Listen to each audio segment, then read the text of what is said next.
Hello everybody, welcome to OCHD and welcome to another Kotodaman video. Today we are covering the 1000 gem bingo for the Precure X Kotodaman crossover. It's actually like a triple crossover because it's crossing over with like 3 different Precure series, but it's treated as one big collaboration. We're going to do things a little bit differently in this video compared to the old ones. Instead of me just rushing through everything as fast as possible, showing like all 5 runs if you've got to clear something 5 times or something like that. If there's a stage and you have to clear it 5 times, I'm only going to show you once, but I'm going to show you properly, and hopefully that'll give you any hints or tips that you may need to actually beat the stages properly. Okay, starting off with the Zakenna stage, you need to clear this for 3 different missions, a total of 5 times. And for this stage, you can see the team I've built here. The leader I'm using is one of the Kotodaman original characters. They give her out for free a lot. I think she's available from story as well. She quite often is given as a reward in bingos.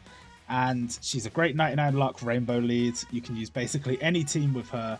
And I chose her with this team because the opponent is the dark type, which is the purple little logo. And you can see with the type chart up there, the purple units are weak to the yellow units, which is like the light units, and the black units, which are the like hell units.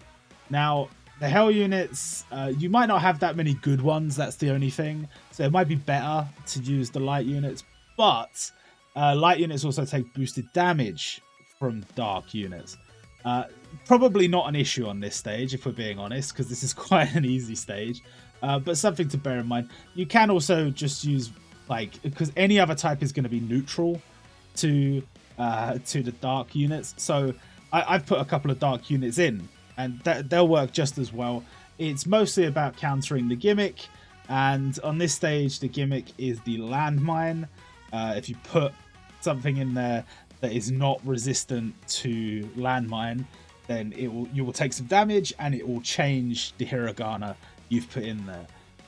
So as long as you bring all units that are resistant or mostly resistant to landmine, you're probably gonna be fine. This stage is really not that difficult. Let's jump in and have a look. Okay, now jumping into the stage itself, sadly I've had to turn off the music because it's copyright issues every time I leave the music on. So if you are playing the game, you will get to enjoy some of the OSTs from the actual series, but sadly I can't do that for this video. Now, the very simple thing you have to do, there's only one landmine on the board. All you have to do is put a landmine resistant unit in there and try and make a combo with what remains. And this is, like I said, a very easy stage. I am playing the higher difficulty here. There's 2 difficulties available. If you can't beat the higher difficulty, just go for the easier one. But I think most people should be able to beat the higher difficulty. I know I'm using quite strong units here, but even if it takes you like a few turns, I really don't think it's going to be that difficult. You can see I don't even need to use all of my units here. And just like that, he's been beaten. Easy peasy. Just do that 5 times and you'll have cleared all 3 missions listed at the side. Okay, next let's talk about mission 3. This is probably the hardest for people who don't speak Japanese. And even if you do speak Japanese, there's no guarantee you know anything about this series. So doing a quiz on the series is going to be quite challenging. Luckily for you, I have all the answers. You'll be able to see them on the screen in video, but you'll also be able to see a list of them in the description. Now, a couple of things that are always worth mentioning. Number 1, it doesn't matter what team you bring. You can bring literally any team, because you can change the hiragana to anything for any character. So you can have no problems with that aspect of it. Also, the questions in the order they come up in this video are not guaranteed to be the same for you in your game. So they can be randomized within their sets. There are 3 question sets, and I believe set 1 has 3 questions, set 2 has 4 questions, and then set 3 has 3 questions. So they can come in any order, within that set. So you can see the sets in the description, and obviously I'm listing which set each question is from on the screen. Unlike the Kamen Rider event, which we had recently, there are no extra questions. There are only 10, so you're guaranteed to get the same 10 questions as me, just not necessarily in the same order. But it's not too bad. The ones where there's extra questions, it gets messy. It gets very messy. But just try your best to match what you can see written on the screen in hiragana with what's on your game, and then you should be able to just go back and forth and sort of answer the questions. You only need to get 2 correct. You can get any 2 correct, it doesn't matter which 2, and as long as you get 2 correct, not only will you be ticking off the square on the bingo board, but you will also be getting the item. The item lets you summon for a guaranteed 4-star or 5-star collaboration unit. The odds are obviously slightly in favor of you getting a 4-star, but I have gotten a 5-star off one of these before. I think only once. It was during one of the Tokyo Revengers collaborations. One of the ones that I didn't summon on, so I was very happy about that. And typically, this is the first Precure collab, but I think there have been other series that have had multiple collabs. Typically, when you get that collaboration summon, it's guaranteed to be from the newest set of units. So, pretty nice of them. But again, you're probably going to get a 4-star. So, there you go. This is not too difficult if you just follow the guide, I think. I don't know like anything about the series really, but luckily for me, they have a quite well-maintained wiki that I was able to use to sort of figure out what the questions were saying and what the answers would be. Plus, I also had a guide video from a Japanese YouTuber who did these quizzes, so it was okay. It was it wasn't the hardest one of these quizzes I've had to do. Worst case scenario, it's a series that doesn't have a wiki or like an up-to-date wiki, and then I'm in big trouble. But even for series that I haven't seen, I can still make this guide. So hopefully that helped you, and hopefully you're able to get 10 out of 10 or at least 2 out of 10. And then, of course, when you go to collect your bingo rewards, you will get that free summon. So, of course, we're going to throw in the footage of my free summon. And when I say it's guaranteed to be a 4-star or 5-star, that's a gacha unit. It's guaranteed to be a 4-star or 5-star gacha unit from this collab. So you're not going to get one of the event units, which is pretty nice. But you can see I did get the 4-star.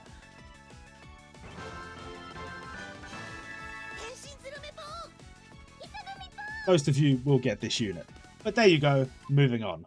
Okay, we're on to mission 4. We're back on story mode again. And this time we're going to be doing a stage you might recognize. It's we did it in the last collaboration. It's stage 4 of this new story mode. Now let's talk about the actual gimmicks we're going to be dealing with. This stage has 2 major gimmicks you're going to be dealing with, which is shield block and wall. Shield block is going to reduce the damage the enemy receives until you destroy the shield block.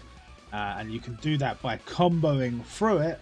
And if you have units that do boosted damage to that shield block, then that is going to clear it faster. They don't bypass it, they just clear the block faster than a regular unit. As for the wall, same thing. There are no units that allow you to combo through a wall. What the wall does is it breaks up your board.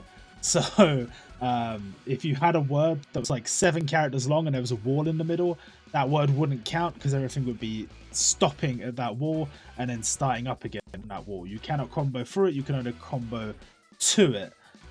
So again, you're going to have to combo to it using units that have the ability to get rid of that wall. You can use regular units, but it will take longer. Any units that help do more damage to the wall, that's going to be great. You can actually see on my screen, it might be a little bit difficult to see, but there are 2 different kinds of units that do additional progress on both the wall and the shield block. there's the regular little icon, and then there's the icon with the yellow. And the yellow means that they are a superior unit at dealing with that debuff. So I've got a couple in there. For example, Smiley from Secure Avengers does more damage to the shield block than a regular shield block unit. In terms of the types for this stage, the enemy is blue, so you're typically going to want to aim for green units and also white units. Both of these do boosted damage to blue, and neither of them receive boosted damage from blue, so either of them is a good choice. You can see the team I've made here is a bit more varied than that. That's because I've chosen Sun Raku as my leader. Allows me to make a pretty solid team for this, but Sun Raku requires me to have 2 red, 2 green, and 2 blue at least in the team. So there are some greens in there and there are some reds in there that you may not want to bring. You might want to try a different team, but this is the team that I have chosen to make, and it should work just fine. Okay, now on to the actual stage. As I said, the main thing we're going to be dealing with here is the walls and the shields, but there's also a bomb to contend with. Now, if I recall correctly, this bomb does not do much damage, but make sure you have at least some green units in your team, because you just need to make each turn the bomb's going to go off. If you don't, combo with a green unit. And obviously that's going to be a little bit difficult with the wall there. You're going to be looking to do your green combo on the right hand side of the board to avoid that bomb damage. But again, I don't think it's that high, so it's probably not that much of an issue. Now, our inability to combo through the shield does mean that we are relying on doing a lot of damage on the right hand side. But if you break the shield the following turn, not the shield, sorry, the wall. If you break the wall the following turn, you will be able to combo through that space, no problem. And as you can see, we've eliminated the wall, so from the next turn we'd be able to combo through there. We've eliminated the bomb, and we've eliminated the shield block, which means no reduced damage for the enemy. And yeah, it's just that simple. Again, I'm probably using quite strong units here. You may not have these units available to you, but I do not believe that this is one of the more difficult stages. You should be able to do this no problem.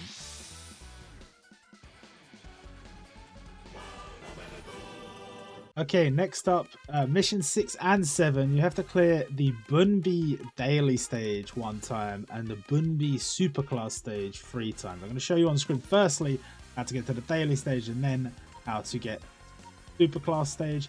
Obviously you can just click on the missions on the bingo board and click the green button and it will take you straight there. So let's talk about this Bunbee stage. First of all, he is a black type unit, which means that any red, any blue, and any green units are going to do boosted damage to him, but he does not do boosted damage to them. So those are all very good picks. And if you bring along white units, they also do boosted damage to him, but he will also do boosted damage to them. I don't think this stage is so difficult that you need to worry about that too much, but just something to bear in mind that the red, the green, the blue are probably more safe choices for your team. In terms of the debuffs, only one gimmick on this stage, which is the spike gimmick. This is normally a pretty easy one to deal with. On a lot of stages the spikes don't do a lot of damage, but every so often you will go onto one that will do insane damage. And the way spike works is when it is comboed into or comboed through, the spikes will break off and they will hit any units they are touching. If the unit they are touching has the spike resistance, then that's fine.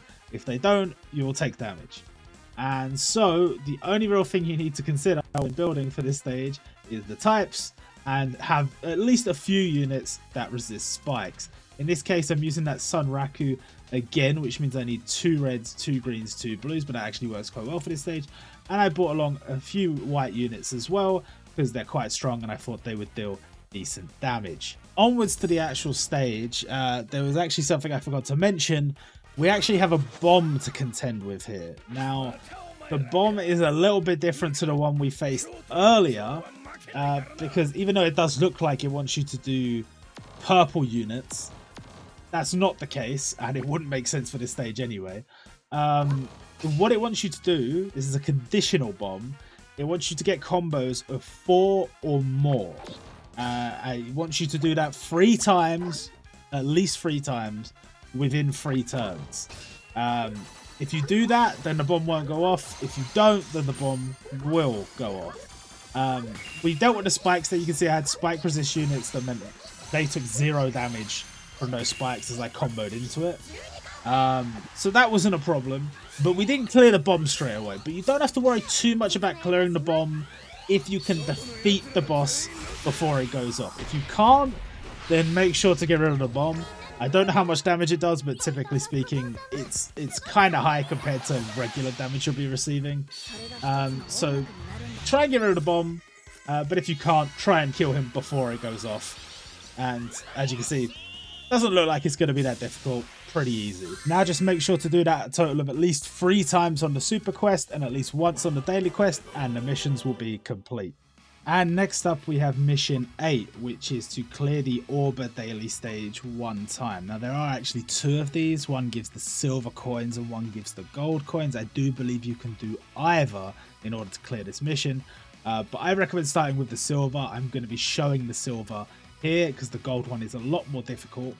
And as you can clear either one, or you only have to challenge, you don't even need to clear. But as you can do either one, you may as well do the easier one. Now, in terms of the gimmicks, nothing we haven't seen before today. We have the wall, which we've already talked about, and the landmine, which we already talked about. This stage is a little bit more aggressive with the walls compared to the previous ones, which you'll see in gameplay. We also have a bomb to deal with.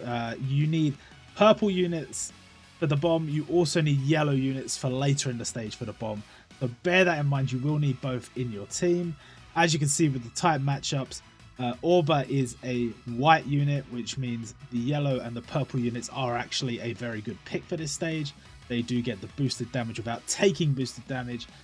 You can use black units if you want boosted damage, but they will also take boosted damage. And red, green, and blue are not advised. You can see that in my team I do have red, green, and blue, and they're not great for this stage. But I didn't have great options for the gimmicks, so this was the team I chose. You may be able to build a better team than this quite easily. But anyway, let's get into the gameplay. Alright, now for the actual gameplay. Now, I will say this was a little bit of a struggle. This was my second attempt at this stage because I really didn't set the team up the way I should have. I probably should have used more like original Kotodaman characters, but I had a lot of collab units and it just sort of worked out this way. So the yellow units again and the purple units, very good for this. And they're going to be helping a lot. The main priority initially is to get rid of these walls because it hampers you so much, and you're not even going to be able to get rid of the bomb until you get rid of these walls. So you need to get rid of that at least, if not turn 1, you have to do it turn 2 or you're done. Now with the bomb, you can see it has the arrows, the green arrow going up and the red arrow going down. What that means is, if you fail, the bomb will explode and it will hit you, and it will hit you pretty hard. But if you succeed, the bomb will actually hit the opponent. Not all bombs are like this, but this one is. And if you can get rid of all of these walls, being aware of the landmine, don't you know, mess up on the landmine. Get rid of all the walls. That will allow you to combo properly. You just need to combo a purple unit to get their special 1 time, and that will be enough to send the bomb in his direction instead of it hitting you. And believe me, you do not want it hitting you. My first run, that's what got me killed. You can see compared to some of the other stages, he is hitting significantly harder, like 12Ks and stuff like that. Once you add on the bomb damage, it's a bit too much. So you need to be sure that you're setting up a proper combo. I didn't really go about this in the right way, but it actually just worked out in my favor in the end. So just make, like, if you can use like Kotodaman original units, or even if you do have the collab units, obviously new units that have been released during this collab will be a massive help. You just want to try and make sure that you avoid those red, green, and blue units because they're not that helpful. But as you can see, I sent the bomb in the other direction. Good chunk of damage there, and thankfully that's not hitting us. And all I had to do was get a combo of 1 purple unit. Obviously, you don't have to rely on the bombs for the damage. You can just do damage through standard combos and stuff. I didn't do a lot there, but there will be more opportunities. And you can see my HP is already kind of low. Having units that do damage plus heal is massive. I didn't have a lot of them in this team, but I did have a few. You can see I'm using my drum kit from the Bochi, the rock collab, but there are a lot of items that give you healing that you can equip, so hopefully you at least have one of those. But that's the one I chose because look, that's got me back up above half. That puts me in a pretty good spot. Now you can see the bomb has changed.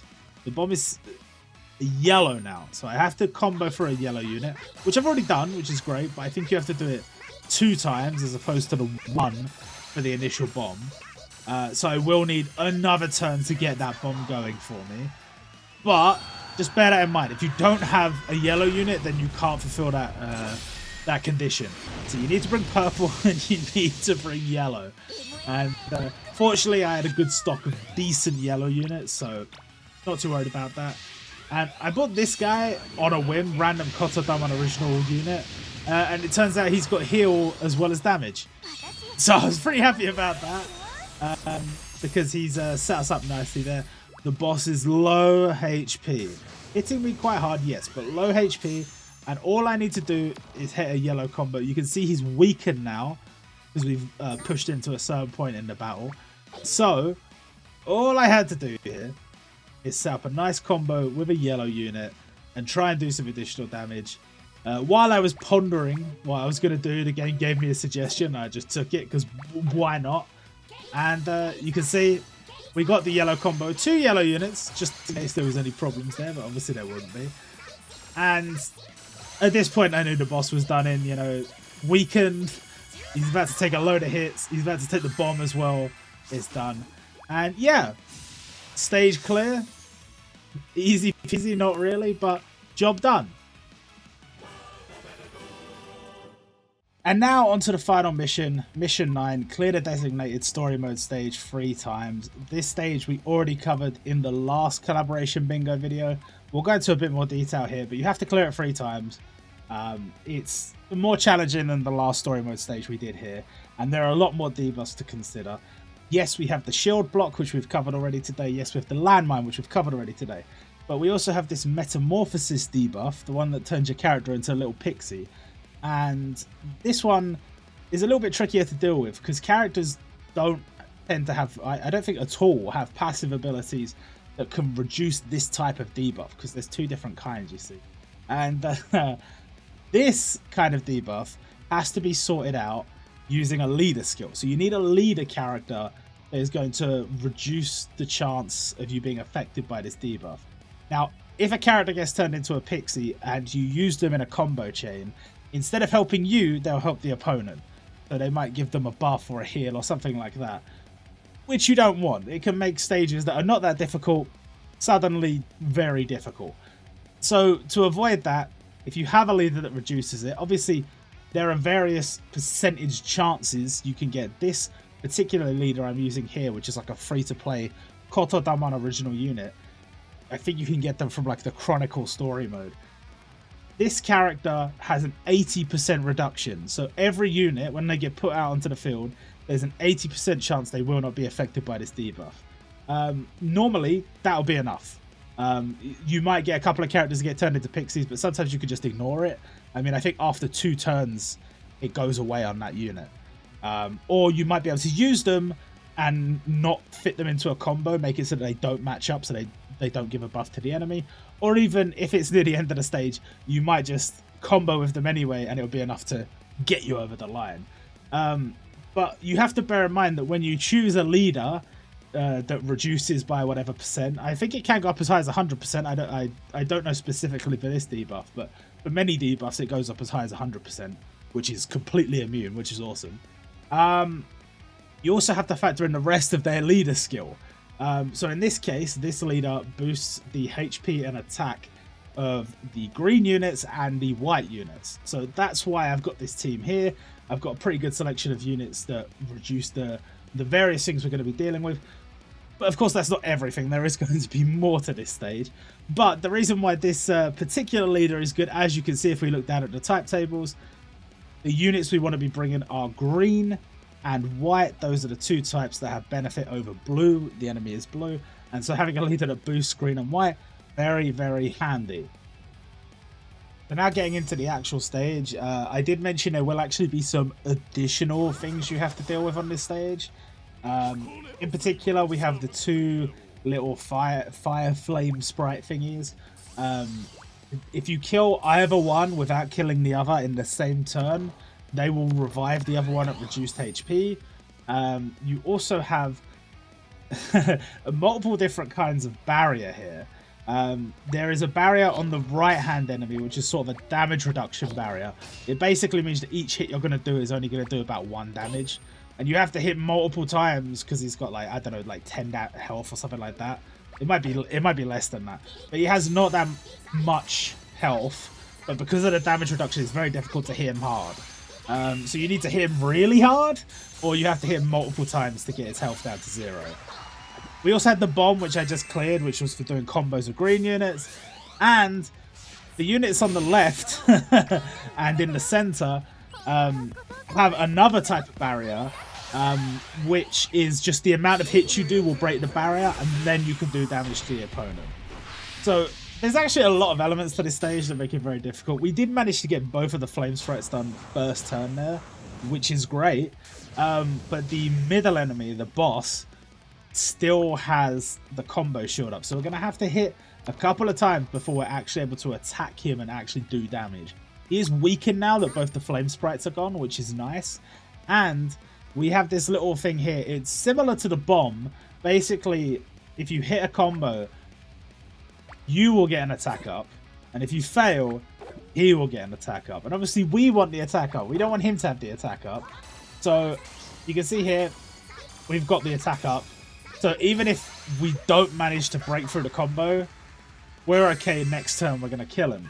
But if you have units like I have here that do multi-hit combos on their special, breaks through the barrier, and then everyone else can just hit as normal, makes things a little bit easier, and it means that you can turn this around in 2 turns. And if you're good enough, probably even 1 turn. But I sadly didn't manage to do that. Regardless, that's mission 9 done, and that is the board done. And that's the end of this video. As you can see, we can click on the bingo board and we can get all of our rewards. You are going to get a bunch of like units and stuff. Some of them are good. Some of them are good. And of course, you get the 1,000 gemmies. I'm just going to cut through the bit where it gets all the units because it's crazy. There's so much stuff.